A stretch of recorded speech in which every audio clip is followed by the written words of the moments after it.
This is going to be completely different from the first session. So it's coming from a privileged old white man, so definitely different. You'll see it says CTO there. That's because I'm a Chief Technology Officer, and I'm a Chief Technology Officer because I am really bad at politics, really bad... Yeah, thanks. Really bad at management and really bad at sales. Otherwise, I would just be working for myself. And I love, in case my boss is listening, I love my job. I love my job because it's purely technical. I don't have to sell anything. I just have to learn about technology, apply technology, and occasionally feed technology out to the people in our company and maybe do talks as well. So I'm in a really privileged position. So why should you listen to me talking about this? Because what I'm going to try and do is persuade some of you to change your jobs.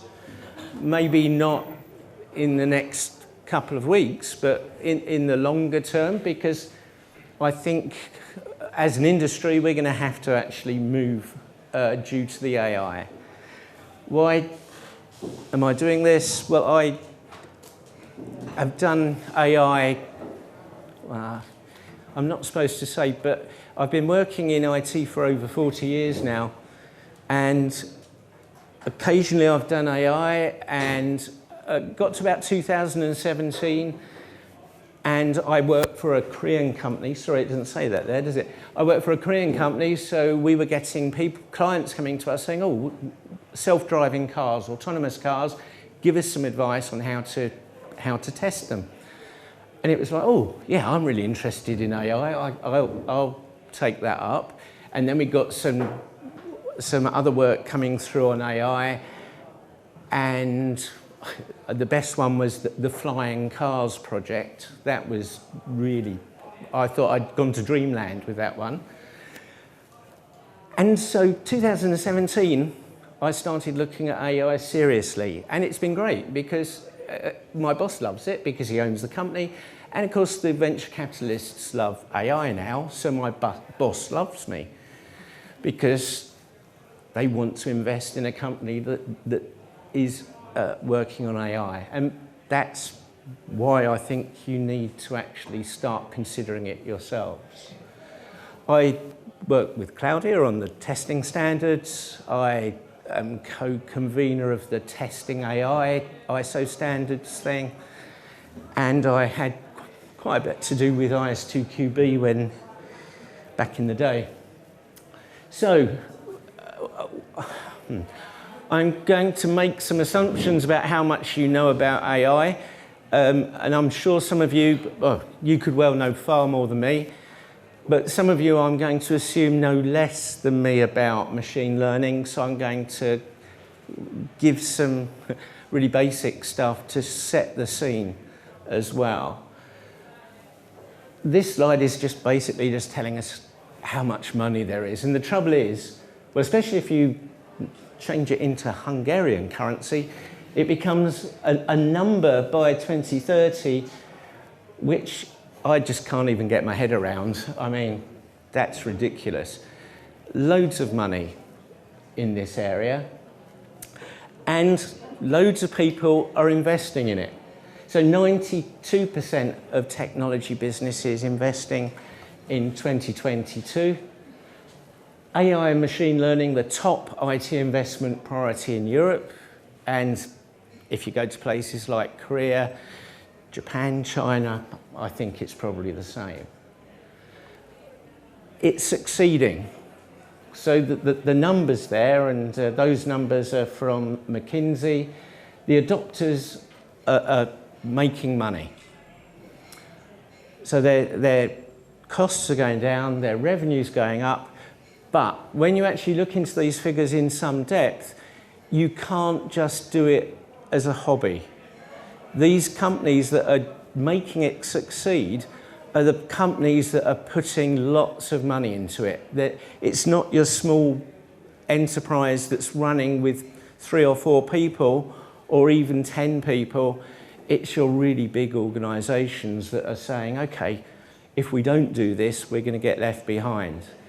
They invest in it, they can afford the best people, and I think they're creating a gap. And we need, as an industry, we need to make sure that that gap doesn't get too big. So, okay, who trusts AI? Okay, you're not all rushing forward. So globally, half of people believe that AI benefits outweigh the risks, but that changes from country to country. I'm afraid I don't have the numbers for Hungary, but the UK figure there is representative of quite a lot of the countries across Europe. And as you can see, in the UK, people are not exactly enamoured. So 60% would actually prefer it not to be there.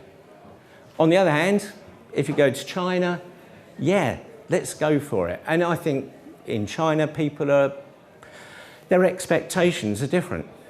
And maybe the alternative is different. So 38% of people will not willingly share their information with AI. Okay, how many people in the room are on social media? Oh, sorry, a different question. How many people are not on social media? So, okay.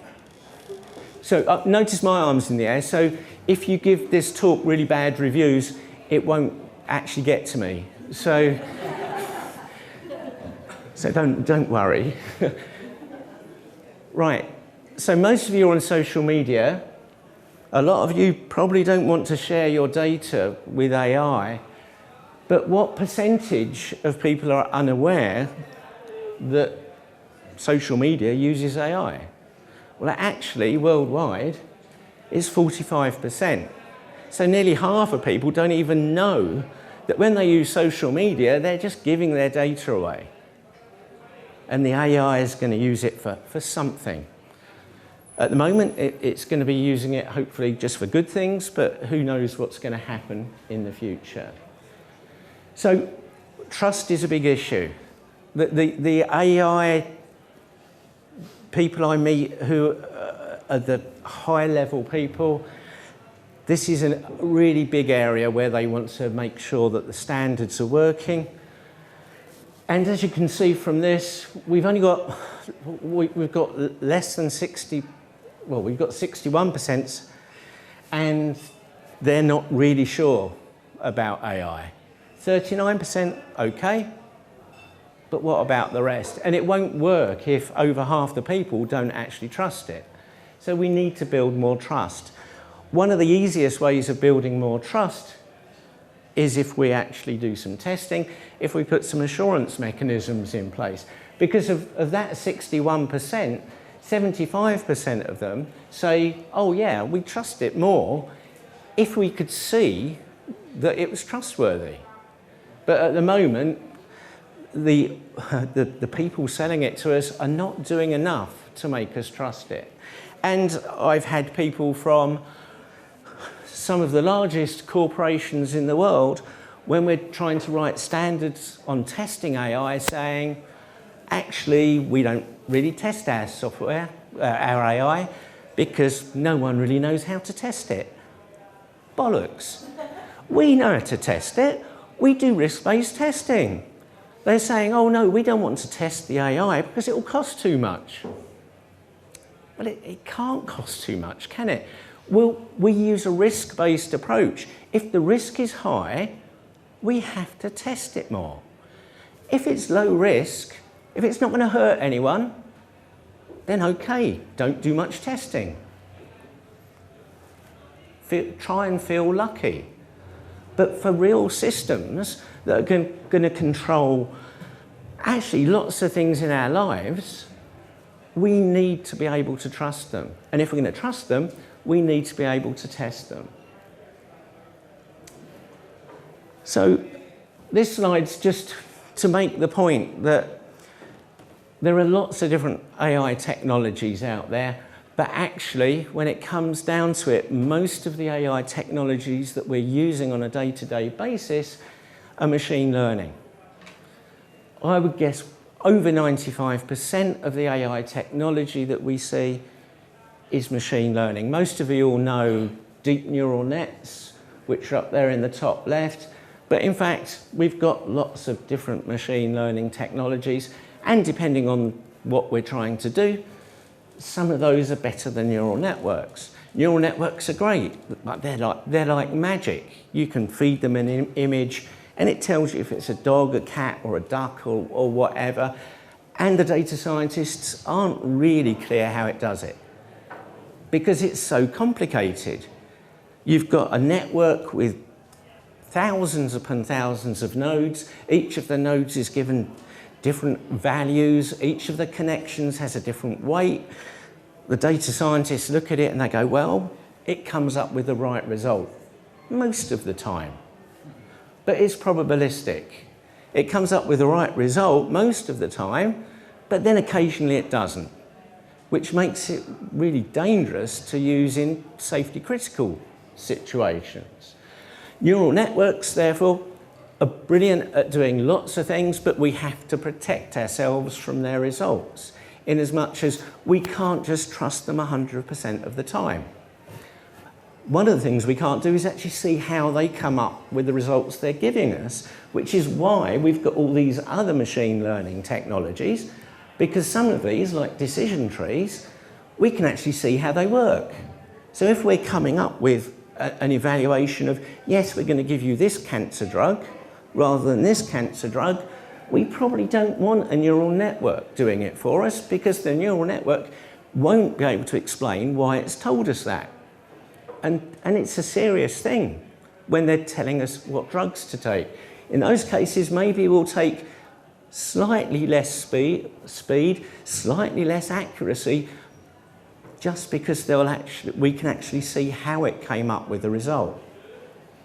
So, because over 95% of AI is on machine learning, I'm going to concentrate on machine learning for the rest of the talk. Yeah, I've had this slide in different forms for 18 months now, and I keep hoping it's going to change, but it doesn't seem to be getting better very quickly. AI is advancing very quickly, but I'm not sure the testing is advancing very quickly of how we apply it to AI. If we were to go back a few years, I think this is the situation. That the AI is being built by data scientists, and they're using all that data science stuff, they're building systems. They've gone to university, and I worked in a university for 18 years, so I got some idea of what's going on there in terms of the testing. So if it's a UK university, a data scientist has probably got about 2 hours of software testing education in their 3 or 4 years. Absolutely useless. So their testing knowledge is marginal. They know testing should happen, so that's why it's got that little dotted line going in, but hardly anything coming in. People are recognising that when systems go wrong, and we see systems going wrong through things like bias, problems with ethics, etc., maybe we need a bit more testing to try and make sure the systems are better before we put them out into the real world, in which case we can start, let's put a bit more effort in and put a bit more testing in. Maybe employ a tester even. In which case, maybe on some projects we're now here. So we're getting some testing knowledge in, so where some professional testers are coming in, but they're still using the techniques that apply to all different systems. Actually, that's fine to a large extent, because if I look at an AI-based system, most of it is not AI. There's one little bit that does the machine learning. There's a machine learning component. All the rest of it is not machine learning. and it still needs to be tested. And generic test techniques that we all know already are completely applicable to that software. Where we need to be, I think, is this stage. We get the data scientists actually still doing their thing, but we now start learning about where the defects in these systems are likely to come from. Where are the risks? And now, if we know where the risks are that are specific to machine learning, then we can get these AI-specific test techniques. So what I'm hoping to persuade you of over the next few slides is that there is a difference, that we can't just take our generic testing techniques that we teach on ISTQB or whatever and just apply them to AI, because it is different. So, how is it different? So again, apologies to the people who are really familiar with machine learning, because what I'm going to do now is go right back to first steps of what machine learning is. Because I've been, as I said, I've been playing with it since 2017, and it's really good fun. You can see why data scientists enjoy their jobs. As with any system, before you can actually build it, you actually have to understand what the problem is. So we start with understanding the problem, but if it's machine learning, we need data to actually learn from. So once we've understood what the problem is, hopefully we can start understanding what data we need to actually learn from. So we select the data, we prepare the data, and we end up with this development data. It doesn't look very much, but actually data scientists spend most of their time in those bits there. Preparing the data is, I guess that's why they're called data scientists. That's where they spend most of their time.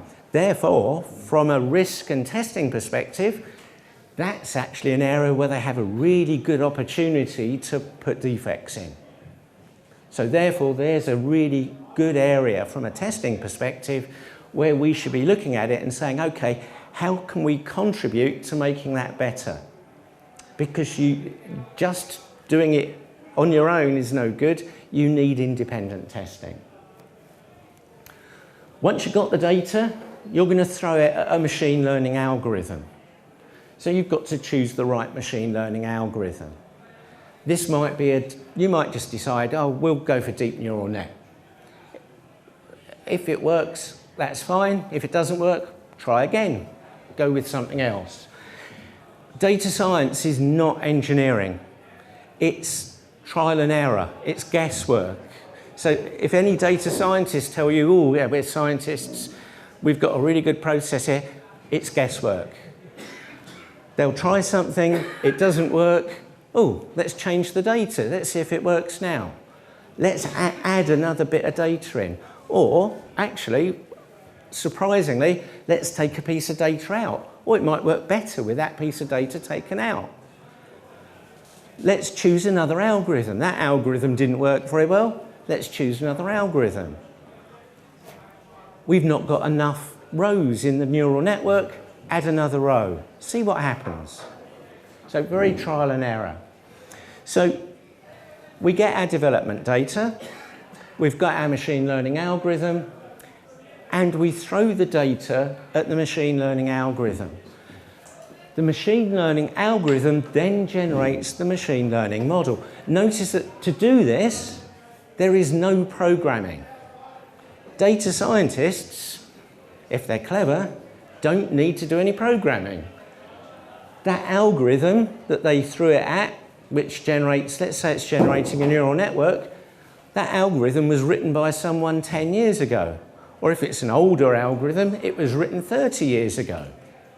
It was probably written by a PhD student at, any old university. It's probably actually got loads of bugs in it because those people had got no idea what testing was. So when they built it, as long as the results that came out looked as if they were okay, that's fine. Let's just stick it in the library and allow everyone else to use it. So the data scientist hasn't written that algorithm. They've collected the data, they throw the data at the algorithm, and it builds a model. So we've got another set of code coming out, which we can now embed in our system. Once we've got the machine learning model, then we can put it into operation, we can deploy it. If we're going to deploy it, we'll have to use the same data as we used to train it. It has to be in the same format. It has to be the same attributes that we're playing with. And we'll throw it now one piece of data at the machine learning model, and it will give us a prediction for that one piece of data. And this is what we're using in our systems. If it's a self-driving car, then that data coming in might well be the data from all the sensors on the car, and the machine learning model is telling us, well, is telling the steering to move this way because it needs to go around the corner like that. So we can put them all together and we end up with this. For those of you who want to know what the data looks like, the training data is over there on the left, and you can see that the training data is basically examples. We call them instances, but they're examples, and the target is the expected result, or the actual result. We throw this into here. Now, I've only shown 2 attributes, but of course, in a real machine learning system, there might well be 20 or 30 attributes.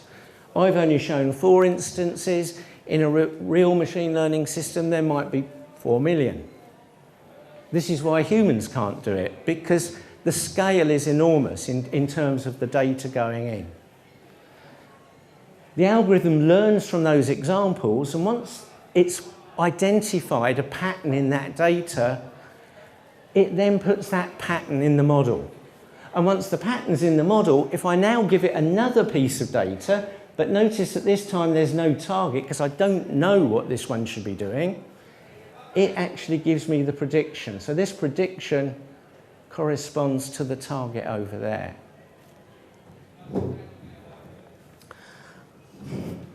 If we're doing testing professionally, we're going to use a risk-based testing approach. As I was saying earlier, if it's an AI-based system, it will have maybe 1, maybe 5 AI components or machine learning components. All the rest are just standard software. To get the data in, it's just standard software. So the data pipeline is a software engineering project. We want it to work well, so we will actually test it well. But most of the components are not AI.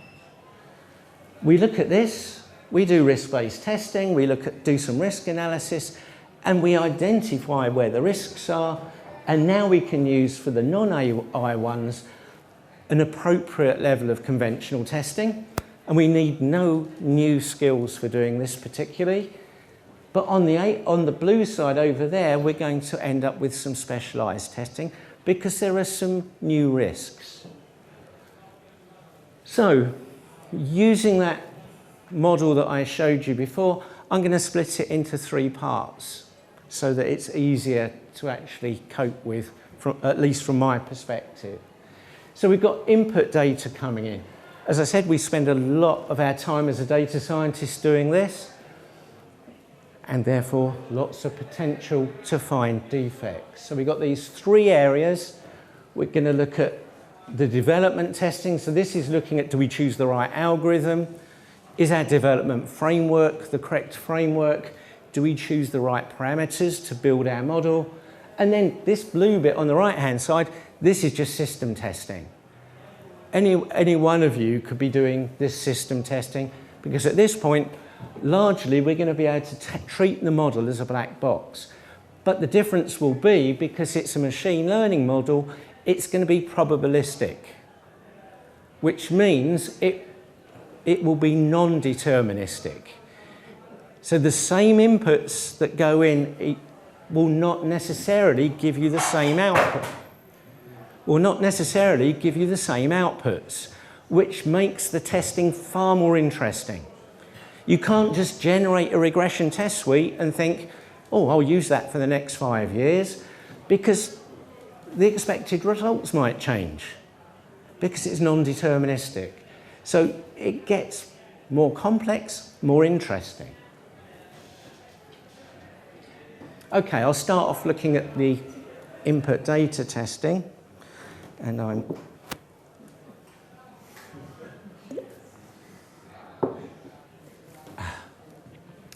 right.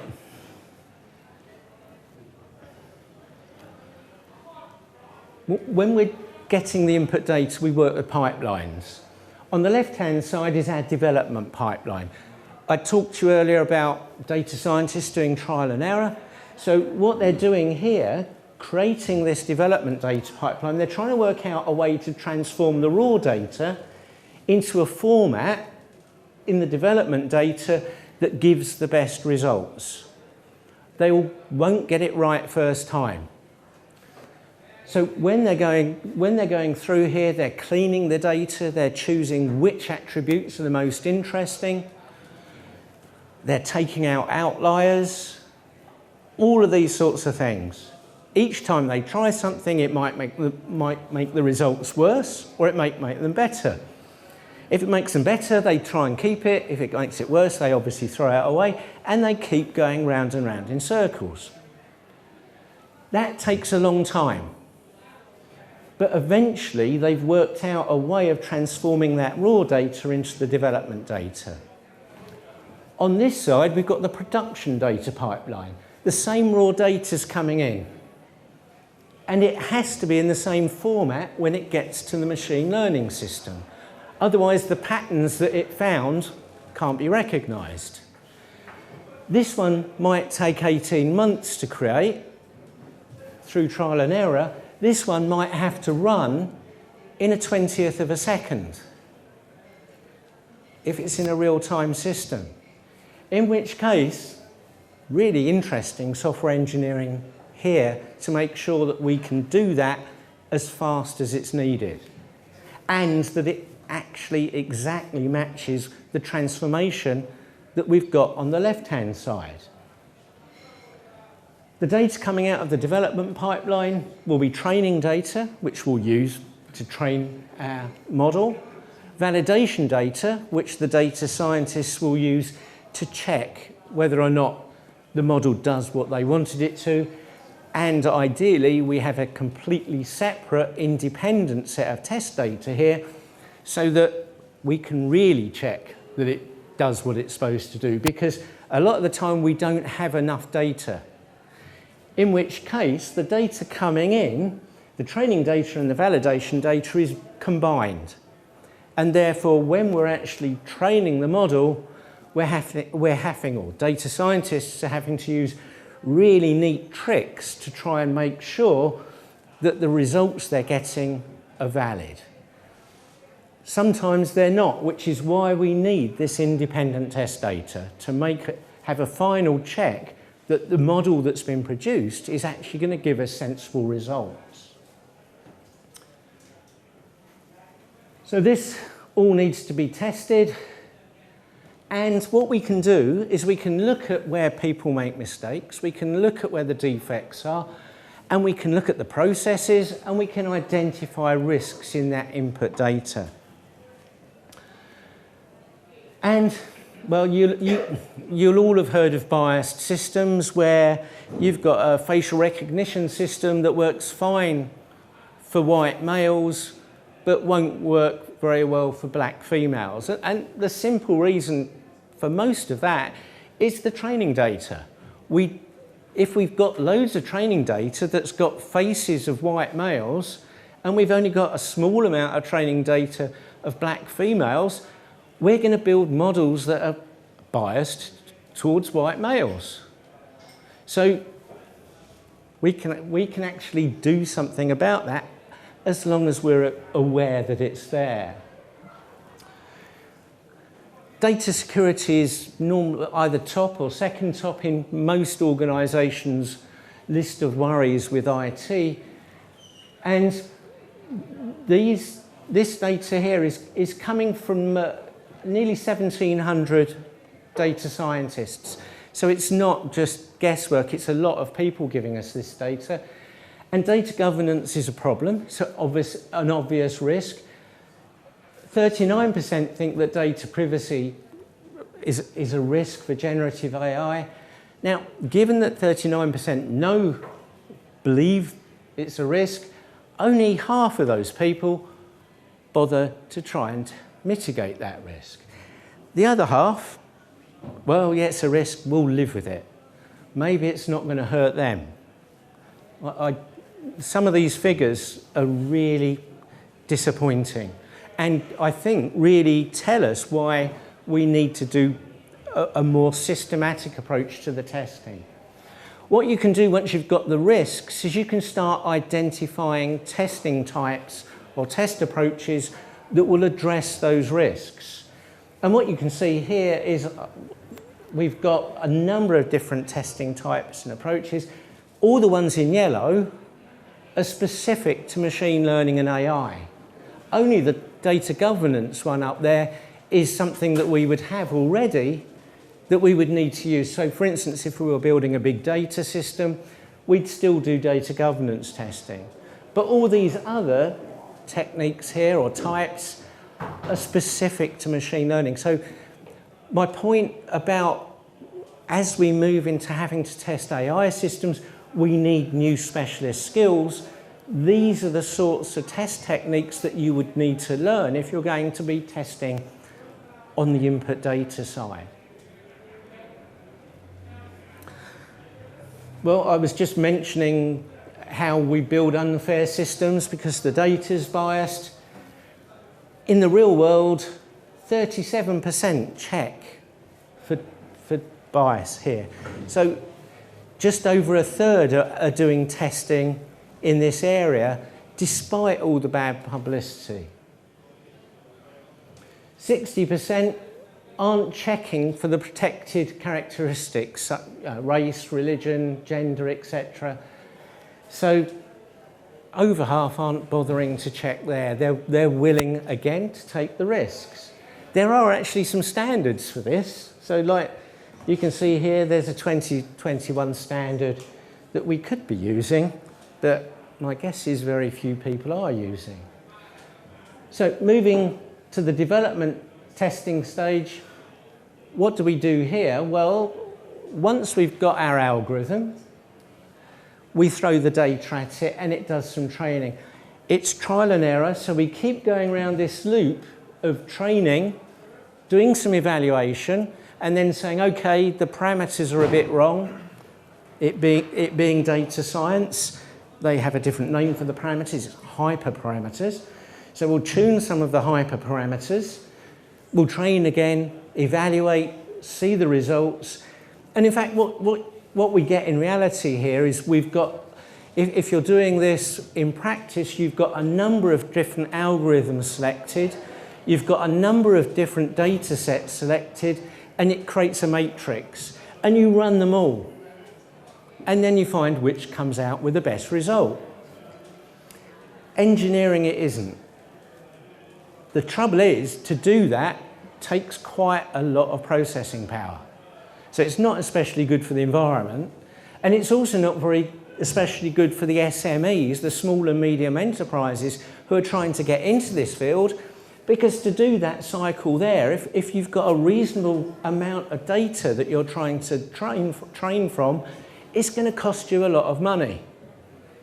The big organisations will give you free access to their algorithms, but when you get to have to train in industrial size experiments, they'll charge you. And it isn't especially cheap because you're using a lot of processing power.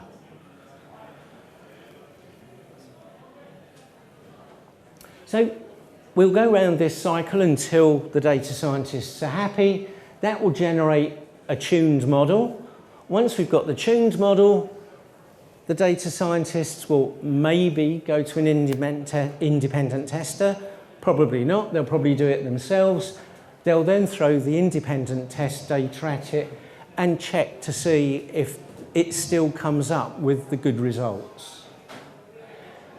Of course, if we're working here, we've got the opportunities to make mistakes all over the place. we can make mistakes going around this cycle. The development framework can have mistakes in it. And actually, one of the big areas where we actually find lots of mistakes when people report them is that the algorithms aren't perfect. So we're pulling an algorithm out of a library. We think we trust it because it's been used for the last 20 years or 10 years or whatever. No one's really tested it. And when people do really test them, oh, look, there's all these bugs in there. What a surprise.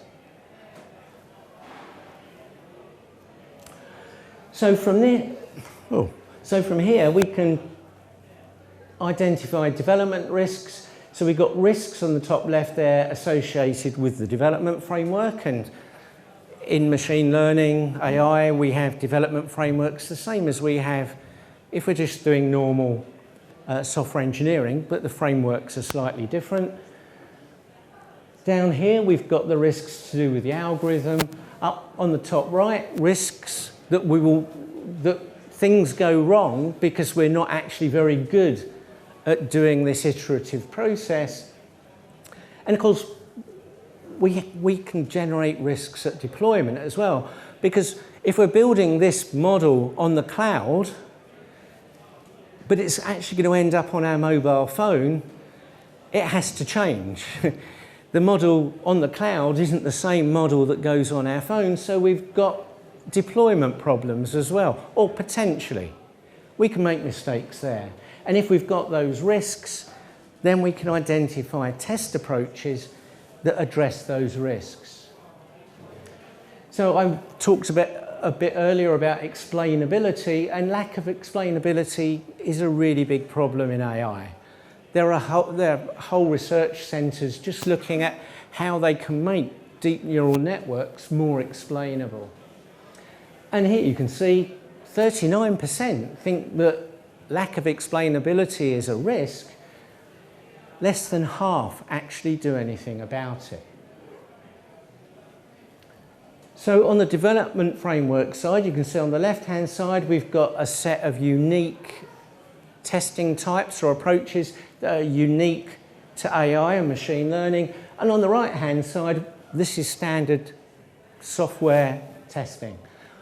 We should know how to actually do most of the stuff on the right-hand side. Going back to security, 53% believe there's a security risk, 38% try and mitigate the risk.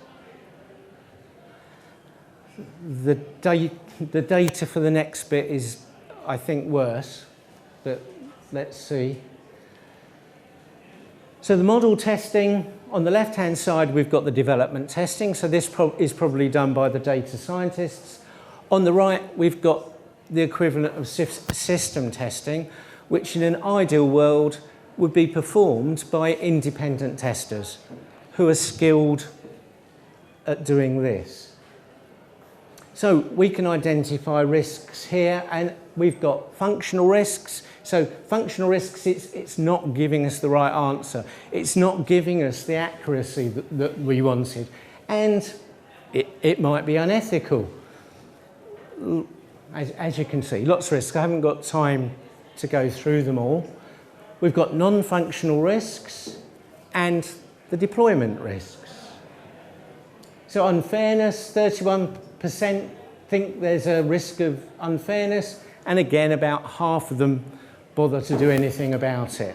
So it's not really surprising we see all these stories about unfair AI in the news.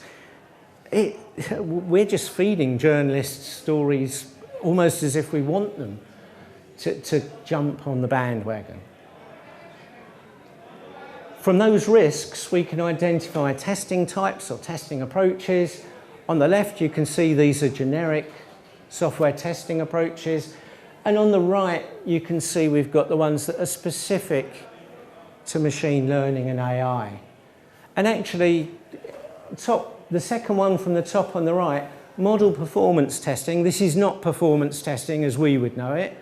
Model performance is basically how accurate the model is. So this is the basic functionality that we're trying to get out of our machine learning? How accurate is it at telling us that there's a pedestrian in front of the car instead of a tree in front of the car? And it's really quite easy to measure. It's not rocket science. So, how many people bother testing this before they deploy their system? Half.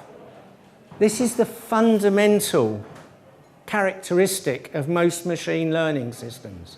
And only half the people bother to test it before they deploy it. We couldn't do this for any other types of systems because we would just be too embarrassed. Well, yeah, but embarrassment and, oh, yeah, the camera's on. I won't say the next bit. So, I'll finish soon, don't worry. Jobs, World Economic Forum. So we're talking the people at the top of the tree here. This is heads of state, really rich people. They predict 85 million jobs will be lost to AI, but on the other hand, 97 million new jobs. So actually, that's good, if it's true. The trouble is, those are the people at the top of the tree. The people at the bottom who actually do the work, only 22% of them actually believe that. So there is a real problem in this mismatch between the people who are going to actually make all the money from AI, the big organisations, the governments, and the people who are going to lose their jobs potentially because the AI is going to take over their roles. Actually, greater than 70% of employees are happy if the AI takes over really trivial roles, really simple stuff, because they're happy because they don't have to do it. But as soon as any of the tasks that AI takes over are interesting, then people don't actually want it to take over because they want those tasks for themselves. And also, those tasks that are more interesting, jobs like doing HR, deciding who gets hired, who gets fired, they don't trust the AI to do it. They want real humans doing those jobs. So I think as software testers, we have a choice to make. If you're my age, it doesn't matter because, yeah, I'm not going to be here in 10 years worrying about there being a job for a software tester who hasn't upgraded their skills. But you've all seen ChatGPT. You've seen how quickly it's advancing.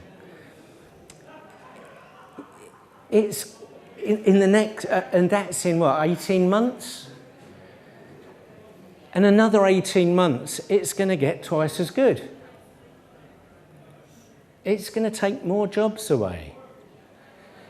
And I don't think you can just sit back and go, oh, yeah, well, I'm a really good software tester. I don't care about the AI because most of the system isn't AI. Because what's going to happen is, as the AI gets better, it's going to start doing those simple software testing jobs. There are several people in this room building AI to do that already. I can give you names later and you can mug them on the way back to the hotel. So, as AI evolves, and it's going to take over the more complex tasks, it's going to take over the more interesting tasks. So I think we need to actually be aware of this and actually start addressing it by actually getting some of those skills. Data scientist was the second best job in the US in 2021. Not the highest paid, the most interesting. It had good pay. It was considered, a number of factors were looked at. There was plenty of jobs. It paid well, and it was also interesting. These are the jobs we actually want, I think. Anyway, they're the jobs I want. AI specialist was the fastest growing job category on LinkedIn in 2020. So the jobs are there.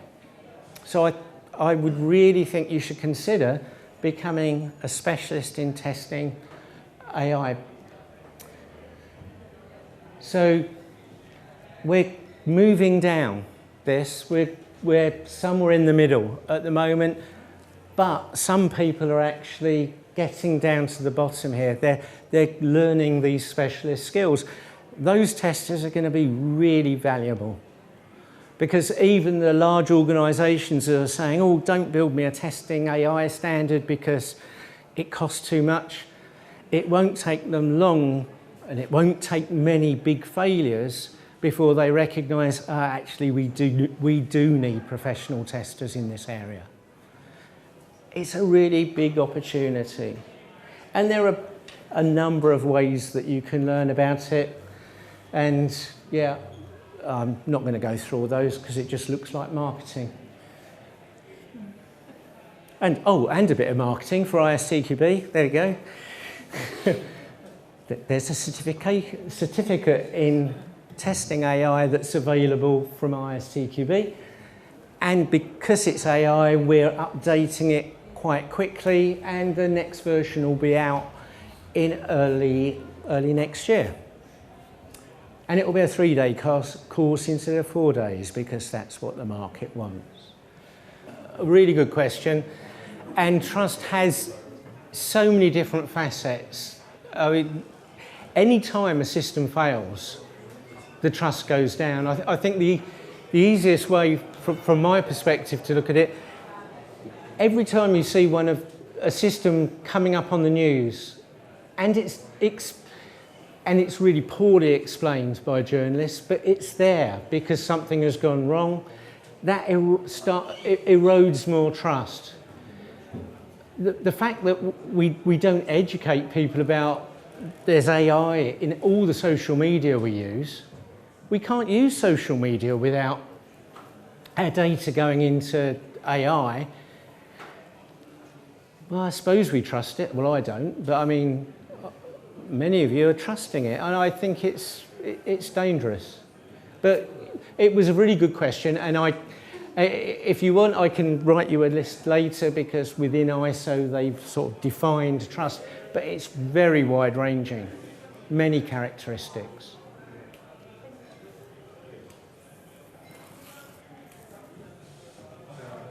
Most of what you talked about is about generative AI, but there are a lot of implementations where you generate the model and the model stays static and it doesn't change, and it is predictive. It is repetitive. It's not, I mean, you give it the same input, you get the same output. Do you think that we should differentiate between these two types and look at them differently? Yes, and we are doing that. The ones which are deterministic, we can test in a completely different way. The ones that are non-deterministic, and even the ones that we freeze, are still probabilistic in some respects. So we still have some non-determinism in those systems. But if we know we've got that non-determinism in there, we can manage that, because it just means that when we manage the comparison of actual and expected results, we have to be a bit more clever about it.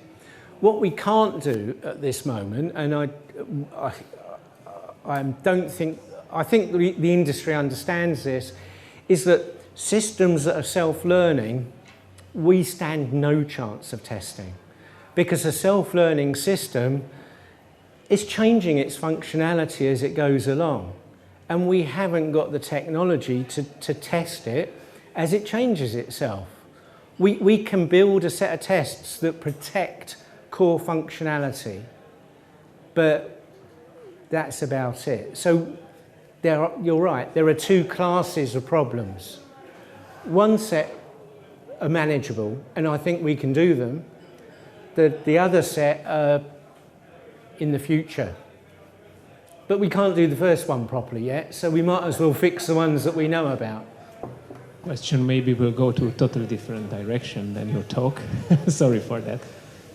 You talked a lot about we should learn how to test AI, we should specialize to test AI. What do you think about utilizing AI in software testing? Is it also something we should learn? For example, prompt engineering is getting very fancy nowadays. Is it something testers should learn? Right, using AI for testing, Right. yeah, really enormous field, enormous potential. Yes, we should consider that. But that's the tools people, as far as I'm concerned. You mentioned prompt engineering.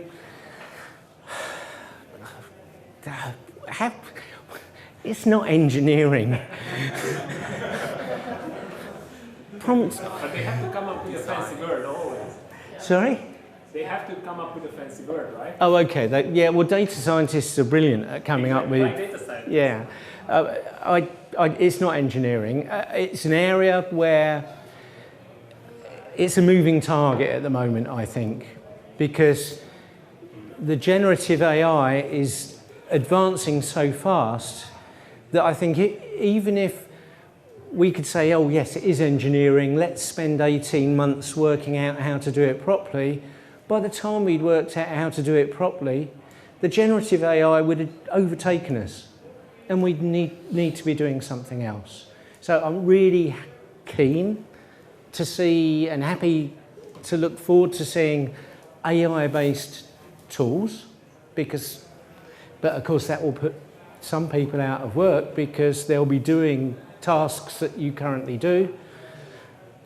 The prompt engineering, not so much. Thank you, Stuart. Thanks a lot for big applause to Stuart. Cool.